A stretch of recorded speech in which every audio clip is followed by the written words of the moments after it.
볼티모어 아버지 학교 10기를 수료한 김성호입니다. 저는 사랑하는 아내 이은미와 큰딸 사랑이 그리고 두 아들 연재와 연찬이와 함께 행복하게 살고 있습니다. 버지니아에서 휴스턴으로 이사 온 지는 4년이 좀 넘었고요. 지난해부터 달라스 아버지 학교를 섬기고 있습니다. 여러분, 아버지 하면 가장 먼저 생각나는 단어가 있다면 뭐가 있을까요? 한국에서 2016년도에 통계청에서 이런 설문조사를 했다고 합니다. 9세에서 24살의 청소년들을 대상으로 부모님을 떠올렸을 때 가장 먼저 생각나는 단어는 무엇인가요? 라고 물었더니 어머니를 떠올리면 가장 먼저 생각나는 단어가 사랑이었고 그 다음으로는 희생, 감사, 안타까움 같은 단어를 떠올렸다고 합니다. 반면에 아버지를 떠올리면 가장 먼저 생각나는 단어는 감사였습니다. 그 다음이 안타까움이었는데 3위와 4위를 보시면 거리감이나 권위적과 같은 다소 딱딱한 단어가 자리 잡고 있습니다. 아직도 많은 사람들이 아버지를 생각하면 어머니에 비해서 아버지를 멀게 느낀다는 것을 알 수 있습니다.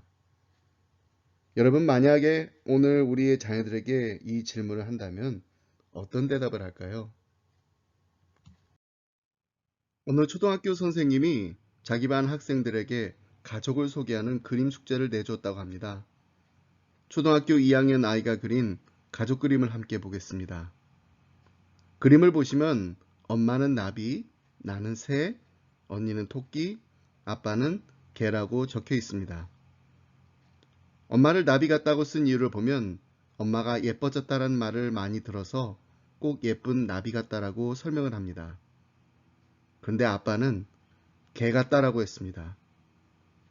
그런데 그 이유를 보니까 내 부탁을 잘 들어주고 나랑 잘 놀아줘서 개 같다라는 거예요. 자기 아빠를 이렇게 소개할 수 있는 아이는 참 행복한 아이입니다. 그런데 만약 이런 설명이 없이 그냥 우리 아빠는 개 같다라고 했다면 좀 문제가 있는 가정이었겠지요. 이 그림을 보고 난 아버지들의 반응들이 아주 재밌습니다. 아, 그럼 나도 개구나. 아, 나는 아직 개가 아니구나. 개가 되기 위해서 좀 더 노력해야겠다. 여러분, 우리는 어떤 아버지인가요? 오늘의 강의 주제가 아버지의 사명입니다. 아버지로서 우리가 꼭 해야 할 일이 무엇인지를 함께 고민해보는 시간을 가지려 합니다. 여러분, 지난주에 나눠드린 아버지 학교 교재 96페이지 함께 보도록 하겠습니다. 제가 아버지 학교 강의를 하면서 항상 교재를 보시라고 강조하는데요. 내일 아버지 학교를 수료하시고 나서도 이 교재는 여러분의 리빙룸이나 서재에 두시고 시간 나실 때마다 읽으시면 정말 좋습니다. 두고두고 읽으시고 다음번 아버지 학교가 열릴 때는 꼭 봉사자로 지원해 주셔서 섬기시길 바랍니다. 96페이지 맨 마지막 문단을 함께 읽도록 하겠습니다. 한 유치원에서 아버지 학교를 진행하면서 자녀들에게 아빠한테 꼭 하고 싶은 이야기를 한 가지씩만 하라고 했더니 아빠 일찍 들어와, 아빠 술 좀 그만 마셔, 아빠 담배 좀 피우지 마, 아빠 나하고 놀아줘라는 이야기도 나왔지만 가장 많이 나온 이야기는 아빠 엄마하고 싸우지 마였습니다. 어느 초등학교에서 조사한 바에 의하면 아이들의 가장 큰 소원은 가정의 평화였다는 것입니다. 자녀들은 아버지와 어머니가 서로 사랑하고 존경하는 모습을 보며 행복해합니다. 그런 환경 속에서 자녀들은 안정감과 중요감을 갖고 분명한 성 정체성을 확립하며 건강하게 자라납니다. 존경받는 아버지가 되고 싶다면 먼저 존경받는 남편이 되어야 합니다. 여러분, 제가 가정사역을 하면서 2007년부터 성경적 부모 교실을 매년 오픈할 때마다 아버지들과 함께하는 다짐이 있습니다. 아버지가 자녀에게 줄 수 있는 최대의 축복은 그들의 어머니를, 즉 자신의 아내를 사랑하는 것이다. 혹시 이 말을 오늘 처음 들어보신 분 계시나요? 이제부터는 앞으로 매일 이 다짐을 하셔야 합니다. 내가 아버지로서 자녀에게 줄 수 있는 최대의 축복은 돈이 아닙니다. 좋은 차가 아닙니다. 좋은 집을 사주는 것이 아닙니다. 우리 아이들의 어머니, 나의 아내를 사랑하는 것입니다. 그런데 어떻게 사랑해야 하나요? 아버지 학교 교재 97페이지부터 99페이지까지 네 가지 사랑에 대한 설명이 있습니다. 첫 번째, 권위 있는 사랑입니다. 고린도전서 11장 3절 말씀 함께 읽겠습니다. 그러나 나는 너희가 알기를 원하노니 각 남자의 머리는 그리스도요, 여자의 머리는 남자요, 그리스도의 머리는 하나님이시라. 여기서 머리라는 뜻에는 두 가지 중요한 의미가 있습니다. 권위와 손잡이라는 뜻입니다. 권위에는 두 가지의 요소가 있는데 주어진 권위와 스스로 쌓아 올리는 권위가 있습니다. 영어로는 positional authority and personal authority입니다. 이 두 개의 권위가 조화를 이루어야지 진정한 권위를 얻을 수 있고 인정받을 수 있습니다. 그런데 여기서 스스로 쌓아 올리는 권위는 예수님처럼 겸손하고 섬기고 낮아져야지 얻을 수 있는 권위입니다. 그래서 에베소서 5장 25절에서 우리가 아내를 얼마만큼 사랑해야 한다고 하나요? 남편들아, 아내 사랑하기를 그리스도께서 교회를 사랑하시고 위하여 자신을 주신과 같이 하라. 교회의 머리 대신 예수님께서 교회를 사랑하신 것 같이 헌신적으로, 무조건적으로 희생하며 목숨을 다해 아내를 사랑하라는 것입니다. 이것이 바로 권위가 있는 사랑입니다. 두 번째로 머리라는 뜻에 담긴 중요한 의미는 손잡이입니다. 97페이지 맨 마지막 문단 함께 읽겠습니다. 손잡이란 책임을 지고 있다는 뜻도 되고 인도자라는 뜻도 됩니다. 문을 열고 드나들 때 손잡이를 잡아야 합니다. 손잡이가 누구에게 붙들려 있는가, 그것이 방 안에 있는 사람들의 운명을 결정짓습니다. 도둑이 손잡이를 잡고 있으면 방 안에 있는 우리 가족들이 두려움에 사로잡혀 벌벌 떨 것입니다. 하지만 아버지가 붙잡고 있으면 우리 가족들의 마음이 든든하겠지요. 이것이 바로 머리에 담긴 중요한 의미입니다. 두 번째로 우리는 먼저 하는 사랑, 표현하는 사랑을 해야 합니다. 로마서 5장 8절 말씀 함께 읽겠습니다. 우리가 아직 죄인 되었을 때에 그리스도께서 우리를 위하여 죽으심으로 하나님께서 우리에게 대한 자기의 사랑을 확증하셨느니라. 요한일서 4장 19절 말씀도 함께 읽겠습니다. 우리가 사랑함은 그가 먼저 우리를 사랑하셨습니다. 누가 먼저 우리를 사랑하셨나요? 우리 하나님께서 우리를 먼저 사랑하셨습니다. 그런데 말로만 사랑하신다고 하신 게 아니라 얼마만큼 우리를 사랑하신지를 보여주셨습니다. 하나밖에 없는 독생자 예수 그리스도를 십자가에 내어주실 만큼 우리를 사랑하셨습니다. 그래서 이런 말이 있습니다. Love is verb. 사랑은 동사입니다. 여러분, 아내를 사랑한다고 고백도 하셔야 하지만 행동으로 표현해야 합니다. 누가 먼저요? 우리가 먼저입니다. 부부간의 갈등이 있어 서먹서먹할 때 누가 먼저 다가서서 화해의 손길을 내밀어야 하나요? 우리가 먼저입니다. 내가 먼저 손 내밀고, 내가 먼저 위로하고, 내가 먼저 용서하고, 내가 먼저 사과하고, 내가 먼저 사랑하는 남편이 되시길 바랍니다. 저는 부부 상담을 하면서 남편과 아내가 아주 작은 일 하나 때문에 섭섭해하고 힘들어하고 정말 오랫동안 가슴에 두고두고 상처를 안고 사는 커플들을 만나게 됩니다. 근데 이야기들을 들어보면 사실 별게 아니었어요. 하지만 그것은 제 생각입니다. 이들에게 있어서는 아주 심각한 문제였습니다. 상처를 입은 아내는 15년 전에 있었던 일인데도 그 일을 하나하나 남편의 말이나 느낌이나 행동이나 눈빛 하나까지도 다 기억하면서 하소연을 합니다. 얼마나 마음에 상처가 되었으면. 그래서 제가 그 부부에게 입술의 30초가 가슴에 30년이 된다라는 말씀을 나누면서 30초의 입술 바꾸기 숙제를 드립니다.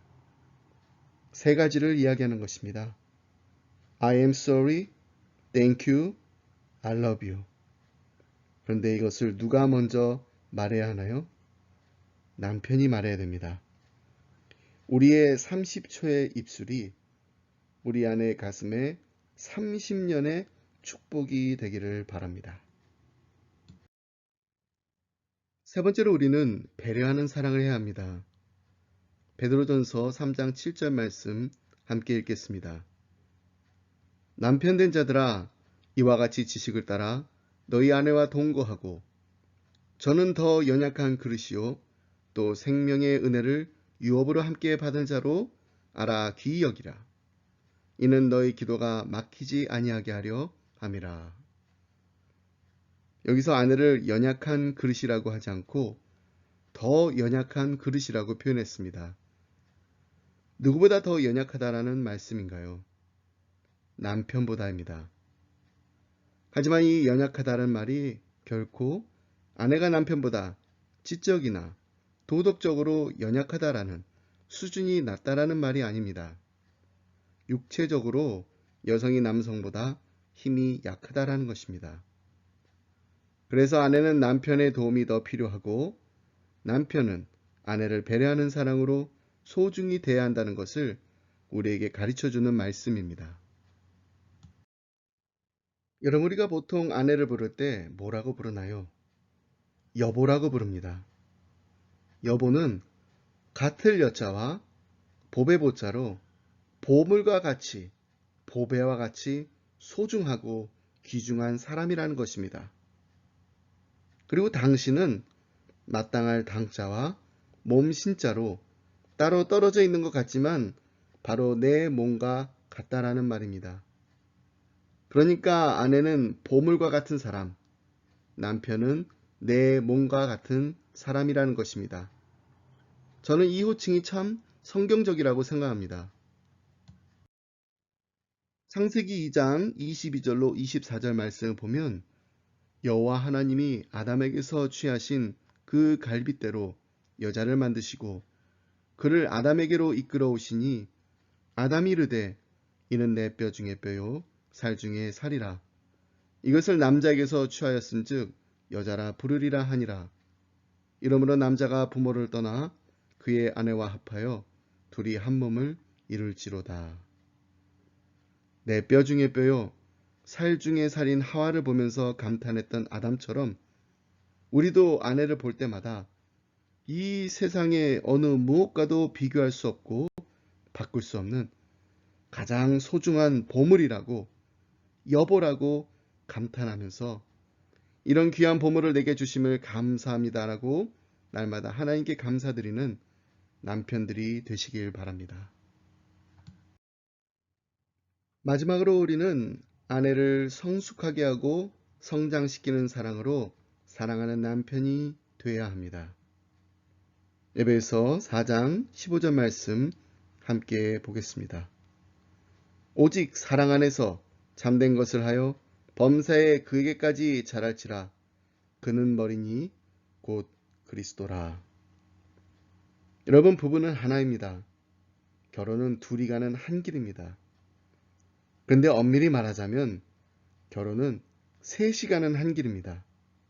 우리 주님과 부부가 함께 동행하는 행복한 길입니다. 우리는 이 길에서 남편은 아내의 모습 속에서 아내는 남편의 모습 속에서 예수님을 담아가는 서로의 모습을 발견하게 되는 기쁨을 누려야 합니다. 그러기 위해선 우리가 날마다 주님께로 가까이 나아가야 합니다. 남편과 아내가 하나님과 가까워지면 가까워질수록 두 사람은 자연스럽게 부부의 친밀감이 증가하게 될 뿐만 아니라 주님의 모습에 더욱더 닮아가게 되는 것입니다. 이것이 성숙하게 하는 사랑, 성장하게 하는 사랑입니다. 자, 여기까지가 남편으로서 우리의 사명입니다. 두 번째로, 이제 우리는 아버지로서의 사명을 감당해야 합니다. 우리 아버지 학교 교재를 보시면 시편 23편 1절로 6절 말씀과 탕자의 비유를 통해 우리가 닮아가야 할 선한 목자 되신 하나님 아버지 모습이 무엇인지를 알 수가 있습니다. 그 아버지의 모습이 우리의 모습이 돼야 한다는 것입니다. 제가 여러분들이 보시기 편하도록 도표를 만들어 보았습니다. 첫 번째로 아버지의 사명은 삶의 원천이 되는 것입니다. 아버지는 자녀를 푸른 초장으로 쉴 만한 물가로 인도해야 합니다. 시편 23편 1절로 2절 말씀입니다. 여호와는 나의 목자시니 내게 부족함이 없으리로다. 그가 나를 푸른 풀밭에 누이시며 쉴 만한 물가로 인도하시는도다. 우리 자녀들에게 어려운 일들이 생길 때 이런 아버지의 모습이 생각나야 합니다. 끊임없이 사랑과 격려로 괜찮아, 잘할 수 있어, 힘내자 라고 응원해 주시던 아버지. 힘든 일이 있을 때도 웃음을 잃지 않으시고 기도하시던 아버지. 이런 아버지의 모습을 우리 자녀들이 떠올릴 수 있어야 합니다. 그래야지 우리 자녀들이 인생에서 실수하고 실패할 때 예수님의 비유에 나온 돌아온 탕자처럼 따뜻한 아버지의 품으로 돌아올 수가 있습니다. 두 번째로 아버지의 사명은 삶의 지표가 되는 것입니다. 시편 23편 3절과 4절 말씀입니다. 내 영혼을 소생시키시고 자기 이름을 위하여 의의 길로 인도하시는도다. 내가 사망의 음침한 골짜기로 다닐지라도 해를 두려워하지 않을 것은 주께서 나와 함께 하심이라. 주의 지팡이와 막대기가 나를 안위하시나이다. 사도 바울은 영적인 자녀들에게 나를 본받으라고 했습니다. Follow me as I follow Jesus. 여러분, 우리도 사도 바울처럼 나를 본받으라고 자신 있게 말해줄 수 있어야 합니다. 근데 사실 아버지들이 이런 말을 더 하게 됩니다. 너 이 다음에 커서 제발 이 예배를 담지 말아라. 이제 우리 아버지 학교를 수료하시는 형제님들은 오늘부터, 지금 이 시간부터 다짐하고 결단하셔야 합니다. 우리 자녀들에게 애비가 하나님을 사랑한 것처럼 너도 사랑해야 한다. 애비가 주님의 몸된 교회를 섬기는 것처럼 너도 그렇게 섬겨야 해. 아빠가 너희 엄마를 사랑하는 것처럼 너도 내 아내를 사랑해야 한다. 우리 자녀들에게 말로 하는 훈계가 아닌 삶으로 보여주는 본이 되는 아버지가 되어야 합니다. 예전에 훈장 선생님들이 하시던 말씀 중에 이런 말이 있다고 합니다. 말로 가르치니 반항하고 몸으로 가르치니 따르네. 여러분, 우리 자녀들은 부모의 등을 보고 배운다고 합니다. 이제부터 우리 자녀들에게 나를 따르라. 내가 하는 것을 보고 따라서 해라. 자신 있게 말해줄 수 있는 아버지들이 되시길 바랍니다. 그렇게 했을 때 우리 자녀들이 이런 자부심을 가지게 될 것입니다. 나도 이 다음에 커서 아버지와 닮은 남편을 만나고 싶다. 나도 이 다음에 커서 아버지와 같은 아버지가 되고 싶다. 이런 행복한 고백을 할 수 있는 우리 자녀들이 꼭 될 수 있도록 하나님 아버지의 마음을 닮아가는 우리 모두가 되길 바랍니다. 마지막으로 우리가 아버지로서 감당해야 될 사명은 우리 자녀들의 미래를 보장하는 것입니다. 유대인의 속담에 이런 속담이 있습니다. 어리석은 자는 재산을 남기고 학식 있는 자는 지식을 남기고 지혜로운 자는 신앙을 남긴다. 우리 자녀들에게 정말 남겨주고 싶은 것이 있다면 무엇이 있을까요? 시편 기자는 이렇게 고백합니다. 내 평생의 선하심과 인자하심이 반드시 나를 따르리니 내가 여호와의 집에 영원히 살리로다. 그렇습니다. 우리 자녀들에게 남겨줄 수 있는 유산은 바로 천국의 소망을 두고 사는 삶입니다. 영원을 사모하는 삶입니다. 그러기 위해서 우리 자녀들에게 예수님을 영접하고 예수님과 동행하는 삶이 얼마나 큰 축복인지를 우리 자녀들에게 가르쳐줘야 합니다. 그리고 보여줘야 합니다. 이 귀한 사명을 끝까지 감당하시는 믿음의 아버지들이 다 되시길 바랍니다. 강의를 마치면서 Father's Day 카드 하나를 소개해 드리려고 합니다. FATHER로 만든 카드인데요. F. Fantastic in every way. A. Always there for me. T. Teaching me sports. H. Hero to our family. E. Expecting great things from me. R. Really the greatest dad ever. 여러분, 우리 자녀들이 어렸을 때는 정말이지 이런 아버지에 대한 멋진 그림이 상상으로 만들어진 것이 아니라 실제로 이들의 머릿속에 있었고 그림으로도 그릴 수가 있었습니다. 그런데 과연 지금은 우리 자녀들이 어떤 그림을 그릴 수 있을까요? 아버지같이 나도 하나님을 사랑해야지. 아버지같이 나도 이웃을 섬겨야지. 아버지같이 나도 아내를 사랑해야지. 아버지와 같은 남편을 꼭 만나야지. 이런 행복한 고백을 할 수 있는 작은 천국을 만들어가는 우리 아버지들이 꼭 되시길 주님의 이름으로 축복합니다. 지금까지 스마일 목사 김성호였습니다.